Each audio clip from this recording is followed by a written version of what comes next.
Good morning, good evening, good afternoon from wherever you are. And today I want us to discuss about a very sensitive topic that is never ever talked about. But it's very important to touch about it because it is affecting our sons day in, day out. And because it's a no-go zone, somebody somewhere must rise up and talk about it. We talked about biological changes of our adolescents, and we found out where masturbation originates from. As much as the girl, as a reminder, is getting her first monthly period, the boy at 13 is getting his first ejaculation. And as a parent, especially a father, an uncle, what is your role to help this child understand that this one is a normal phenomenon that affects every man to old age? Who explains to the son that it should not be stimulated with using the hands, because later in life it will become problematic, that nobody will be able to go over it. Unfortunately, unlike periods where it is discussed in class, it is discussed in the girl club, it is discussed between girl and girl friendship, it's discussed among girl and mother relationship. However it is disseminated, the information gets home.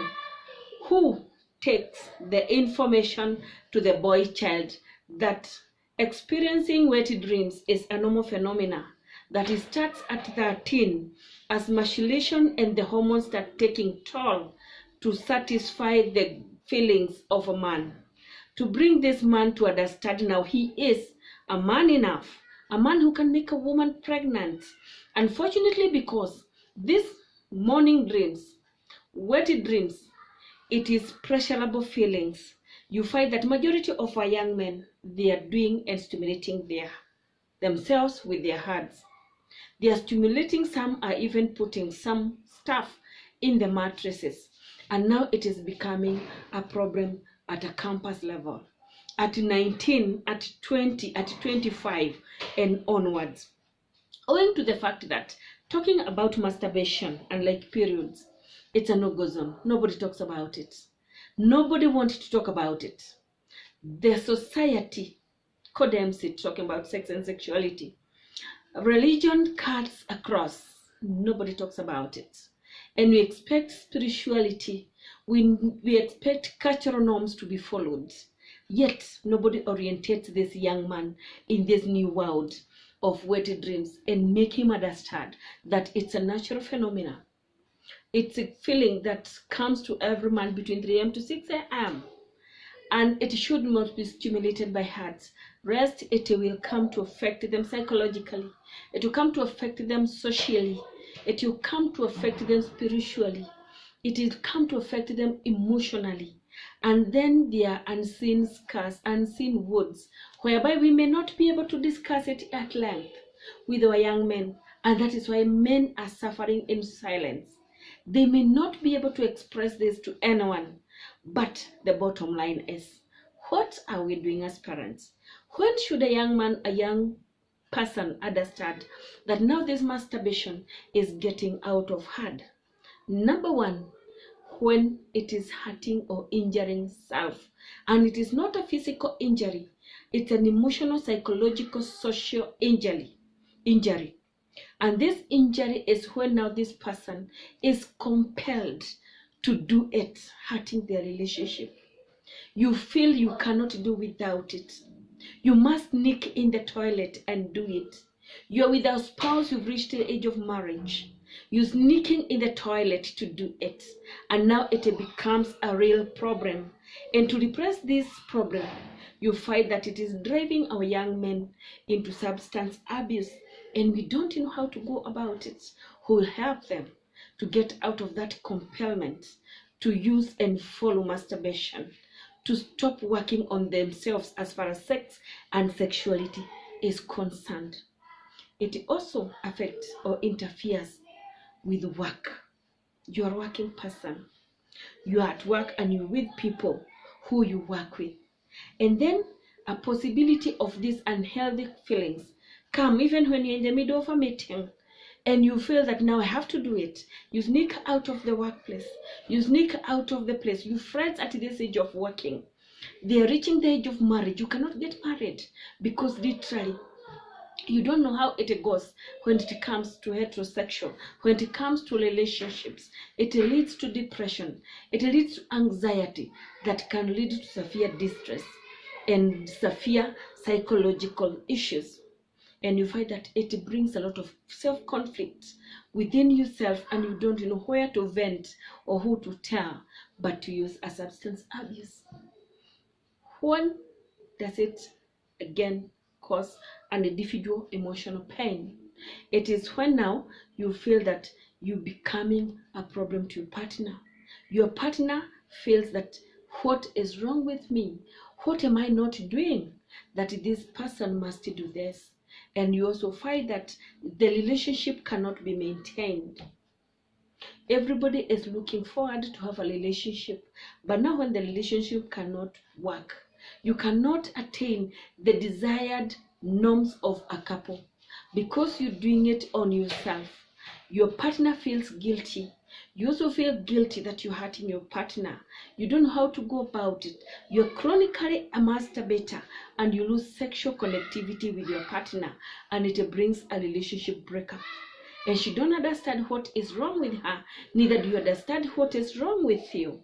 And therefore it is very, very much interfering with every relationship that you want to bring forth. Another thing that comes with masturbation is a strained relationship. And how does it come? It is because your partner, you always, regarding masturbation as a whole package in your life. Unfortunately, the religion, the culture does not allow it. Neither do they talk about it at all as a young man, a young person grows. And therefore this person is left to navigate in the world of problems. Media messages, the family news that come with it are so negative. They're so condemning. Yet we don't understand. It is started with the first mass ejaculation. It is started with the first wet dreams that this young man was not guided by somebody who will rise up as a man and walk a journey with this young person, who will walk a journey and help him to talk man-to-man talk at 13 years so that we can help our young men to be able to be men enough. We are preparing men enough as far as there is religion, as far as there is culture, that brings sex and sexuality as an no-go zone, areas that are never talked about. If the culture, if the parents do not talk about it, who will? Thus, it leaves this young person very ashamed, very isolated socially, very isolated spiritually, and alone emotionally. Yet among the people, but somebody is staying like a lone ledger because of masturbation. Masturbation at the same time hurts the partner because there is no sexual satisfaction when time comes. Somebody feels that I'm not doing well. To cover up, some may turn violent, some may turn mentally sick and depressed. What are we doing about it? What are we going to do about it? We must talk about these challenges affecting this young person as far as sex and sexuality is concerned. It's your responsibility. It is my responsibility. You find that now this person is trying unsuccessfully to stop masturbation. It becomes now a real mess, a real menace among our young men, and they're not even able to support themselves. They're not able to support each other. They cannot form a support group because they don't know each other, because no one knows the other person's sexual orientation. As much as it's an orientation, it's good to understand that some are being disturbed by it, and therefore when their addiction comes in it, it's accompanied by pornography to stimulate the thought about doing it, and therefore now it causes a lot of distress when somebody wants to stop it, and it is frequently done. And this is now when it comes into the service that somebody cannot control not doing it. Somebody can do it in the public or in the presence of other people.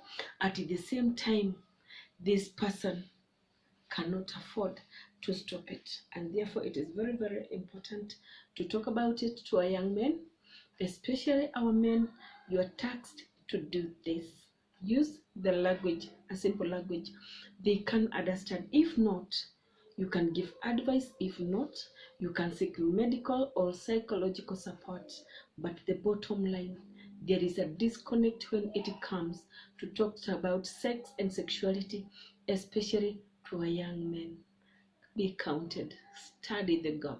As far as the religion is there, as far as culture is there, we cannot run away from biological makeup, from biological creation of God. And with time, our sons are getting depressed in this, and they don't know where to take their emotional pain. And therefore, they seek solutions in substance abuse. They seek solutions to people who can mislead them and appreciate them. And who are there?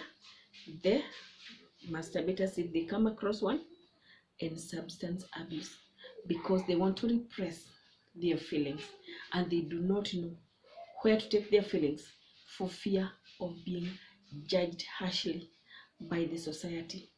Let us take a U-turn and support our young men for the purposes of bringing real men tomorrow, because socially it's mannerless, religiously it's mannerless, it is against the norms, and therefore it's no go zone.